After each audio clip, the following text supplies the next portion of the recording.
I'd like to welcome everybody to the MCIEF Vendor Spotlight. This is really our first Vendor Spotlight, and we have these the fourth Thursday of every month, starting this month at 2 o'clock Eastern Time. The webinars are presented for information purposes only. They don't qualify for state CE credits. If you're seeking CE credits, then just visit our website. We've got a number of courses and opportunities available for you guys to get your CE. If you have any questions, please type in the chat window and we will answer them after the presentation is complete. Finally, I'd like to introduce Rick Wiseley, who's Head of Business Development for Stere, and most of you know I'm Joe Huddlemeyer, CEO, COO of the Motor Carrier Insurance Education Foundation.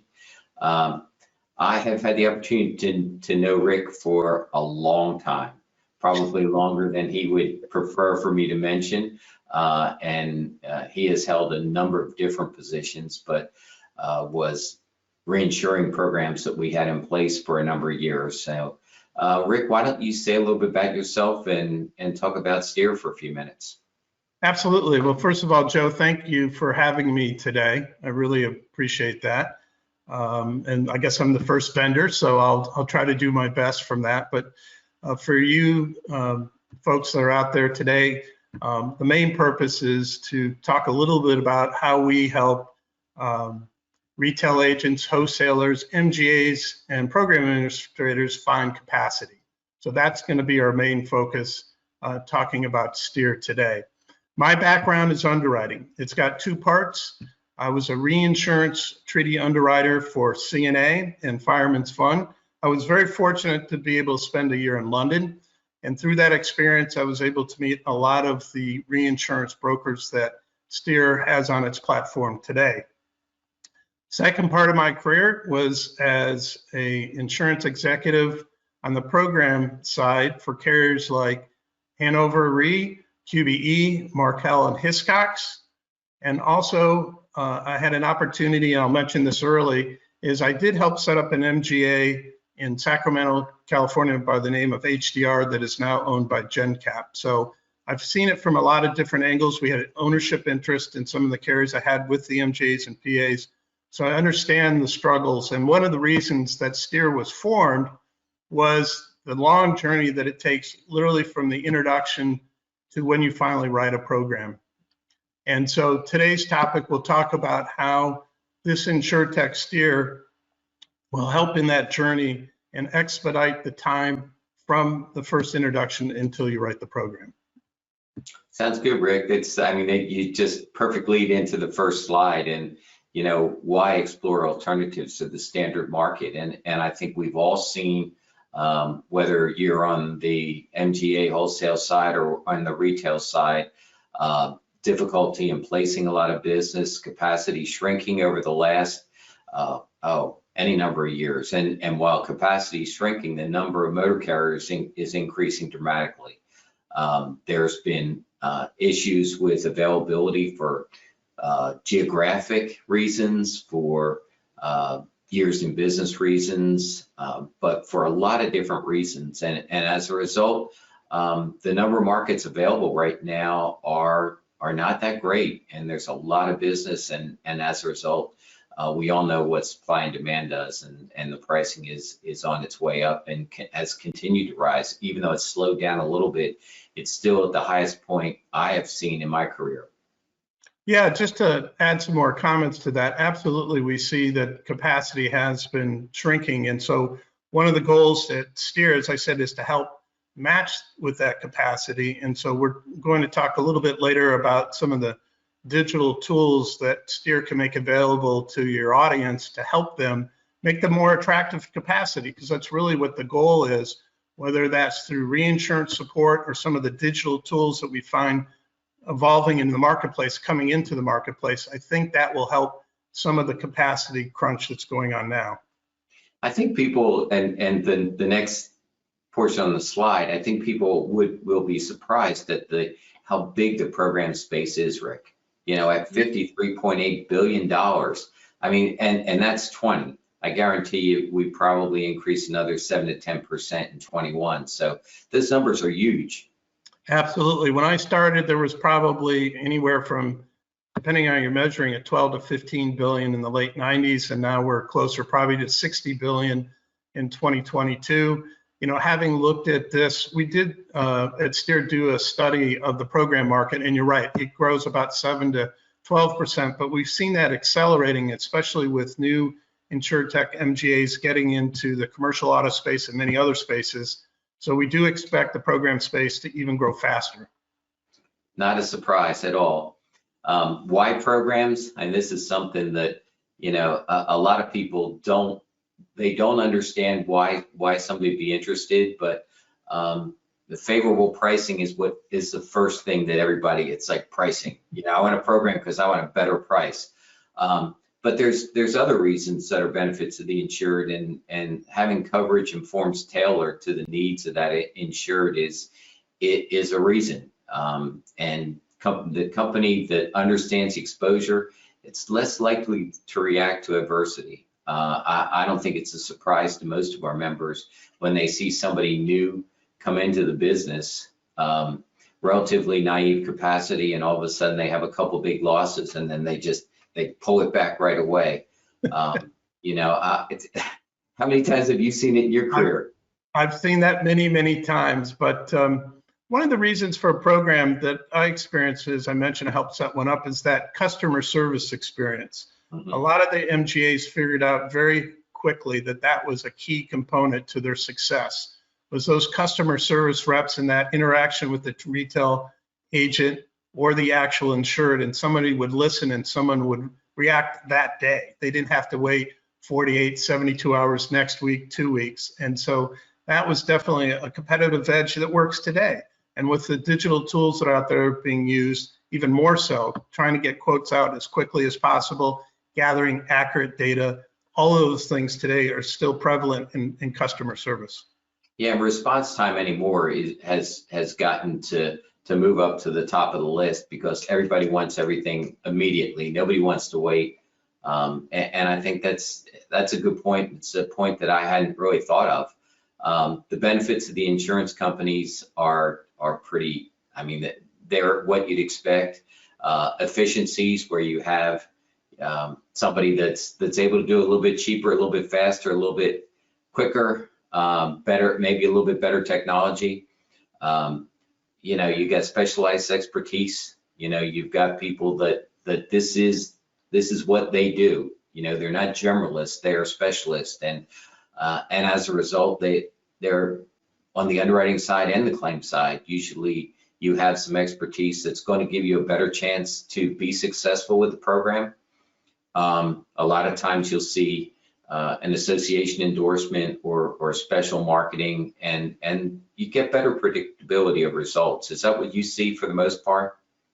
Yeah, for the most part, especially those MGAs over the long term understand that they have to build their industry knowledge. It's not just a one-time event, it's a continuous gathering of intelligence. Showing a little curiosity is always helpful to understand what the new exposures are and whether they should be part of the program or not, you know, so they're protective. I think the other benefit to insurance companies, quite honestly, is the retention that a lot of MGAs and PAs have. They're up to 80 to 90%, so the book is consistent. So that gives you the actuarial consistency that you're looking for over time, especially as the book builds or changes. You've got that core that you can look at in terms of the results. No, that makes a lot of sense, Rick. Wire programs in the specialty marketplace, I think that's common sense. And we see some programs in the standard market, but they're pretty vanilla programs. We see the ability to get a program up and running, even though we both know putting programs together, it seems like it takes forever. There's a lot less red tape on the E&S side. The people that you generally, you know, spend your time getting to know and working with are more risk takers and less, you know, if it fits in the box people. So I think that's probably a big thing. And you get the passion of specialists, people that want to do something different. People that, it's funny. I had a student of mine at Appalachian State when I was teaching there who was really into outdoor activities. And I mean, he was so interested in it. And he went to work for an agency and started because he liked climbing walls, zip lines, all those outdoor activities. He said, who's insuring it? And there were a mishmash of people that were dabbling. And he put a program together. And now he's 31, 32 years old, and he's got this huge program for outdoor activities.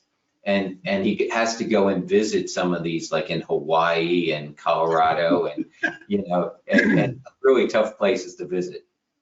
I'm always surprised, but I shouldn't be by now, as a lot of the principals of these MGAs and PAs started a lot of their first jobs or something along the way. They could have been a bus driver. Now they're one of the largest, transportation delivery agencies, or a contractor that he worked with his grandfather and loved the, contracting, and now has an artisan contractor MGA.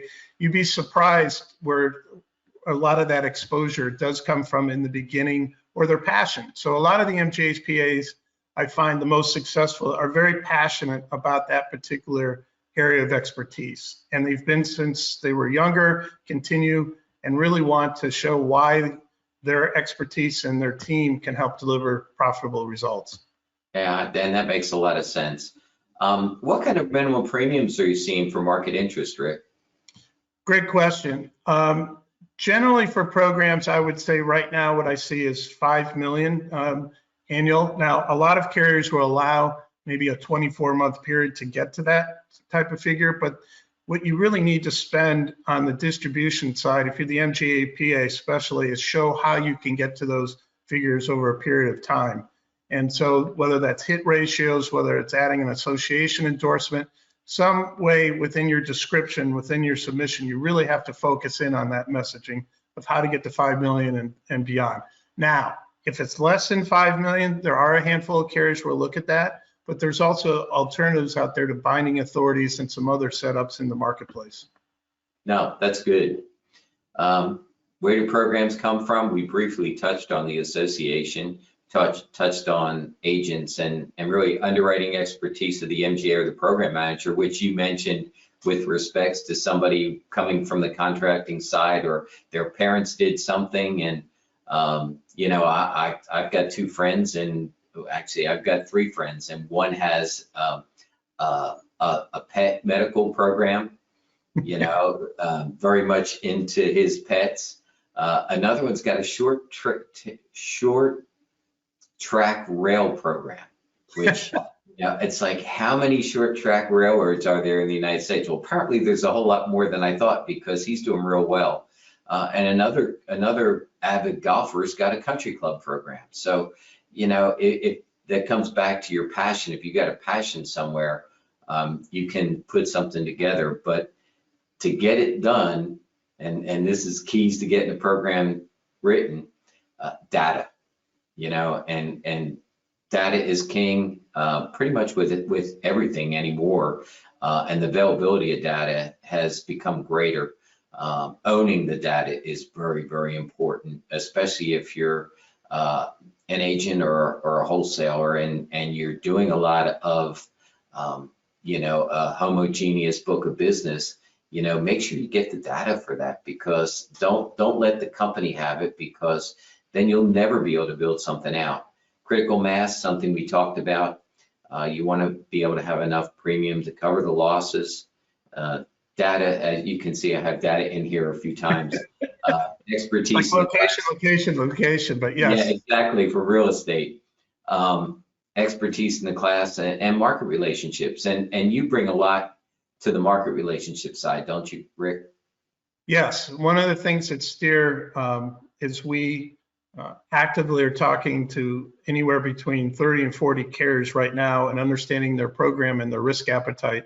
That is part of our platform, is to make, quote, smart decisions. And that comes for understanding the carrier's program appetite through answering a set of questions, 15, 20, 25 questions. So the matching is done better.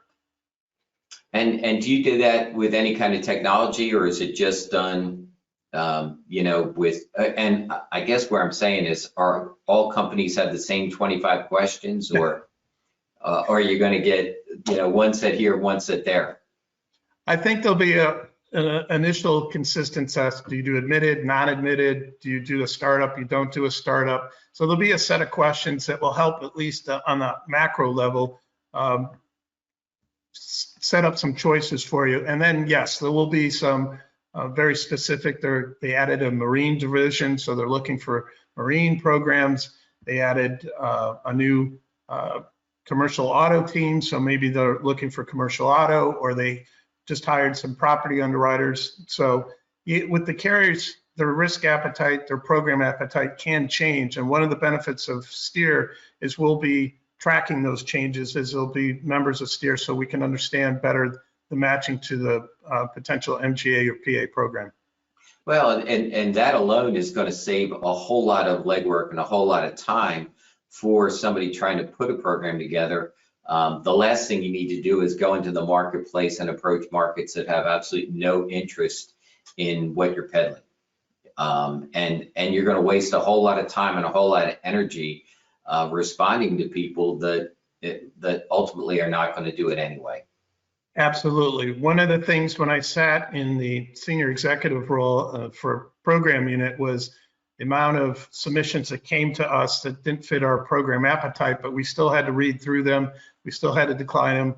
And that ended up being probably 80% or more. So one of the goals at Stere is through that matchmaking is to reduce the amount of time that is lost through going through the actual submission. Thanks. Okay, Rick, now let's spend some time talking about Stere and talking about, just give us some highlights, and then let's walk through the PowerPoint. Absolutely. So the elevator pitch is pretty straightforward. Stere is a one-stop shop for agency wholesalers and program administrators to find capacity and access digital tools to launch, improve, and grow your insurance program. Through Stere's digital ecosystem, capacity seekers have unprecedented access to insurers and reinsurers, as well as difficult to reach alternative risk capital providers. This accelerates the speed to market and ensures an optimal fit between the program manager and capacity providers. Stere is a VC startup with a mission to empower agencies, wholesalers, and program administrators to launch, grow, and manage their insurance programs. The reason why I gave you that sort of elevator pitch was we felt that when we brought this together, we wanted to be very clear that we're empowering the MGAs, the wholesalers, and everyone to find capacity. And it's a continuous journey. So that's why we talk here about the one place to launch and grow your insurance programs. We're backed, as you see here, by VIN VC and also HIMCO, which is part of the Hartford Group. Sandafone, excuse me, and Plug and Play are also some of the backers of Stere. Just to take a step back, Doan Kelly, who's the CEO of Stere, and I met about a year and a half ago, and we both had a passion for the program space and the difficulties that we saw in the space. And we thought that this InsurTech solution, which helping MGAs and PAs find capacity through digital tools, made a lot of sense. So we raised $2.3 million through the end of December, and now we're actively in the market. We signed up more than 45 MGA PAs. We're talking to 34 carriers, 30 or 40 carriers, and have them actively involved. And we also are now out to market with 8 to 10 potential applications through Stere to find capacity. Wow, that's a lot in a short period of time, Rick. It is. But I always like to start in the beginning to make sure that our audience understands sort of the journey from the customers all the way through potentially to the reinsurers, and how does Stere fit into this. We've talked a little bit about what is an insurance program. In this particular case, we talk about a restaurant program that the agency may control through their retail distribution or other distributions over 10,000 restaurants. That comes to the MGA that basically gets authorization through their expertise, delegated authorities, we say, to write the business. But there are steps along the way, as you see from the customer base, and what we affectionately say are the capacity seekers here, and working through an MGA to find a particular carrier that's interested in your program. Stere, as you see here through this box, is sort of this ecosystem that we've created. So as MGAs go to market, they have a standardized application, standardized data. They have the ability to match their appetite to the carriers that we find for them. They can invite their own particular carriers. They might have met at a conference, so we don't want to discourage that. Or they may have a reinsurance broker that they want to bring in to help them bring into their markets. So we're a technology company that wants to replicate what's currently happening on an analog basis and bring in more digital tools. Makes a lot of sense. So here's the real crux of our solution. As I said before, over here on our left side, we have the capacity seekers. We've already talked about agents and brokers that are in your group. We also have wholesalers. We have obviously MGAs and PAs that we've been talking about. And we have a lot of insured tech MGAs that are being formed to look for capacity. Here's a couple things that I do want to mention before we get to the capacity providers. In this digital journey, we do get a lot of questions, Joe, from a lot of folks about what policy administration system should I use, or what claims TPA, or what attorney should I use, or how do I find, a good data source to help me find capacity. So at Stere, we have revenue sharing. We do have suggestions for all of that to help in your journey, especially if you're starting.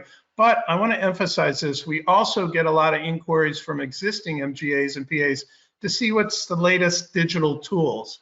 So we have various relationships that we're growing with in terms of providing those particular tools.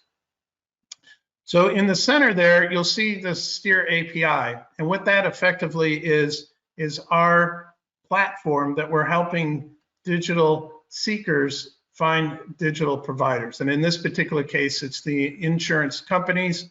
I'm sure you're very familiar with a lot of the traditional, maybe up to 70 carriers that are out there providing program capacity. I will say a couple things I'll make note. One, about 4 or 5 years ago, there was probably 5, 6, maybe 7 fronting carriers. Now there's more than 20 fronting carriers. Wow. So one of the trends that we've seen, and I won't make the audience aware, is there's a lot more capacity coming in the last few years than maybe 10 years ago. And they're filling voids, whether it's for cyber, whether it's management liability. There's a lot of potential for growth in specific areas and programs right now. We're also getting a lot more reinsurance interest. So reinsurers are looking to grow also. So they're looking to support MGAs and PAs. So we're also tapping into that. There's 4 or 5 new entities that have been formed to just support programs. Also, there's alternative capital that's asking us here at Stere about programs, including ILS funds that want to see how they can participate in this growth of MGAs and PAs. And finally, I don't want to miss out by talking about captives. That's another area that's providing capacity to programs. Now, Rick, I got a question on something you mentioned earlier. The number of fronting carriers you said had pretty much almost tripled from just even a few years ago. Are any of those fronting companies taking risk, or are they pure front? Great question. I see that the majority do take a certain amount of risk at 10% probably, but up to 20%. Some are taking even more now. And it's garnering a lot of reinsurance interest. Obviously, some have reinsurance panels. Some are seeking reinsurers to find capacity. So it's an interesting dynamic that's growing and will continue to grow that we see in the next several years. Thanks. The other thing I will mention, just so you understand Stere a little bit, in terms of the API and what is an API, what does that really mean? With Stere, we will have products where next month we're going to have a automated bordereau product that will be available to all on Stere to upload your bordereaux to the carriers directly, and the carriers to use it to upload with MGA's PAs. And it's not only just the premium and the claims, but it'll be all the data sets and having data reports off of those bordereaux. The long-term vision for Stere is to have submissions, applications, sort of a live submission. So you're getting this update monthly, so it doesn't take so long to go to market or to see new products. You'll have a live submission on Stere. Joe, think of it like your bank account or your brokerage account, where you can go there and see where you stand at the moment. The same thing with your data. Working through Stere and the APIs and our digital tools, you'll be able to see in real time where you stand in terms of your results and other data that you've collected. And the byproduct is just going to speed up the process, which is something that has been, like we both said, has been traditionally very slow. I mean, I remember times when it would take a year and a half to get a program put together, you know. So good point, Joe. We're trying, typically 9 to 18 months. We'd love to make that more like 6 to 9 months. Obviously, I'll give you a couple examples. We won't be doing a demo of Stere, but little things like an NDA. An NDA could take a week or two to sort of go back and forth. Yep. You can complete your NDA on Stere and do it within that day and get signatures and everything. Or an MGA may want to learn more about a carrier, and we'll have the AM Best report there. So there's a lot of tools that we're going to have either currently or in the future to speed up the whole process. That includes in this year, we'll have a due diligence module, that back and forth once you get in with the carrier, to speed that up and make sure that, the actuaries can see the data. There will be an underwriting view, so you can see the potential underwriting guidelines. There'll be much more interaction on the actual Stere platform. That sounds awesome. So again, what I said in the very beginning, that this technology is being designed by insurance professionals with their bringing their network of experts like Joe and many others to the Stere platform to understand better what tools are necessary to complete a transaction, which is a program. So you'll find that we'll be speeding the whole process up in terms of that interchange of information. The other thing, I got to make a couple things clear about this. One, you own the data. You can put it on, you can take it off of Stere. So one, I want to make sure it's clear to everybody, you own the data. That's number one. The second thing is we will be making, quote, smart decisions as we work with the MGAs and PAs to learn better about what they want to go to market with, and then working with the providers to understand their program appetites better through those smart decisions that we talked about. And more importantly, we got a lot of inquiries about, potential growth. Hey, I need workers' comp. I need commercial auto. We will also be the marketplace long-term to be able to, for you to go to market, so you can look at potentially finding other MGAs who do it, finding other providers of products that you might need.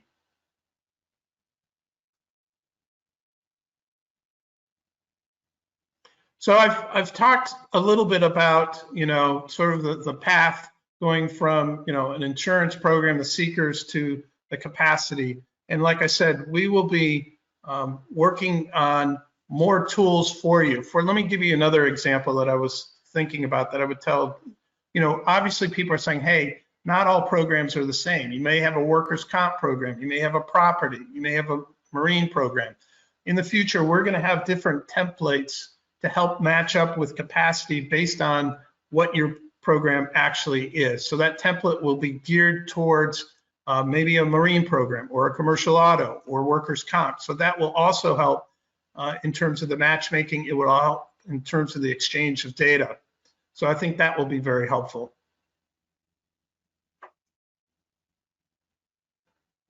Finally. It's 3 smiling faces. Yeah, it's unusual to see you now with the tie and jacket on. You look pretty professional there, Rick. Yeah, that's a few years ago, but yes. So the 3 founders of Stere are Doan Kelly, who's our CEO, myself, head of business development, and Deep Sad, head of technology. We came together last May of 2021 is when we officially launched Stere. And we've already added another 5 employees. We're adding probably a couple more. We've had some success. One of the things I do want to emphasize too, this is a global technology. We did our first embedded deals in Brazil. So we're growing internationally. We plan on introducing ourselves to the UK and the London market for everybody out there in the second and third quarter. We'll have relationships that we'll be announcing shortly with that. I mentioned our next product will be the automated bordereau. We're very excited about that. For a lot of people, you know, the problems with cash management and just data exchange. So we're very excited to offer that to your client, you know, your members and many others that will be joining Stere. I mean, it sounds exciting, and it sounds like something we talked about passion early. It sounds like something that you're passionate about. I know that in one of your prior capacities or multiple, you've been touched on all different aspects of what you're doing now, whether it be program development, whether it be reinsurance, whether it be MGA side. So you've done a little bit of everything here to help bring this together. And I know you've got a solid team. So, you know, I'm just glad you're members of the foundation. Looking forward to, you are going to be one of the speakers at our Western Conference coming up in May, and we're looking forward to that and sharing some of your experience with us and capabilities and talking about what you're seeing out there in the marketplace. So thanks for your time, Rick. I appreciate it. I know our members appreciate it, and we look forward to working with you guys some more. Yeah, absolutely. For your members out there, we do look forward to working with you. www.stere.io, STER.io. I have to make that plug. And if you have a small homogeneous book that you want to learn more about whether this would qualify for a program or an introduction to an MGA or PA, or MGAs and PAs to be introduced to carriers, please reach out. We have plans, as I said earlier, to look at a reinsurance facility to help all of us find capacity, make it more attractive. We're working with AI vendors in terms of telematics, and we think that's another exciting thing to help everybody along the way to make it more attractive. So we have a lot of plans for the commercial auto space in 2022 and 23. And people can also find Stere on the vendor page of the MCIEF webpage. So if for some reason you didn't get Rick's email and web address, you can find it on the link right on our webpage. Thank you, Joe. Thank you, everybody. I look forward to seeing you in Phoenix in a few months. Rick, thanks again.